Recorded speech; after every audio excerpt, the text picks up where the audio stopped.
मंत्री संजय श्रीसत ने कहा कि महाविकास आघाड़ी में कभी एकजुटता नहीं रही और उम्मीदवारों को लेकर सहमति बनती है। उन्होंने कहा कि कांग्रेस पहले ही अपना रुख साफ कर चुकी थी और राज्यसभा चुनाव में भी समझौता किया था, जिससे गठबंधन की स्थिति स्पष्ट हो गई। नाही, महाविकास आघाडी हे एकत्र नाहीच आहेत. त्यांच्यामध्ये कधी एक वाक्यता नव्हती. पण आता कुणाला उमेदवारी दिली आणि कोण नाराज आहे यापेक्षा आता तो पक्ष कुठे आहे आता तो शोधावा लागणार आहे. काँग्रेसने पहिल्यापासून त्यांची भूमिका ही स्पष्टपणे मांडली होती.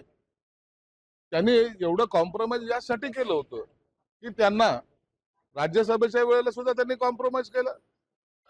शरद पवार साहेब आहेत म्हणून त्यांनी कॉम्प्रोमाइज केलं. आताही त्यांनी विधान परिषदेला जर उद्धव ठाकरे असतील तर आम्ही कॉम्प्रोमाइज करू असं त्यांनी स्पष्ट स्टेटमेंट दिलं होतं. परंतु त्यांना तो उमेदवार डिक्लेअर होईपर्यंत कोणत्याही प्रकारची सूचना सुद्धा देण्यात आली नाही. म्हणून आता काँग्रेसला काउंट करणं किंवा काँग्रेसचा अपमान करणं हे उभाट्यानं केलेलं आहे. मला वाटतं काँग्रेस हा अशी ती पार्टी आहे, मग ते काही सगळं गेलं तरी चालेल, परंतु आम्ही आमचा हट्ट सोडणार नाही या भूमिकेत कदाचित ते असतील.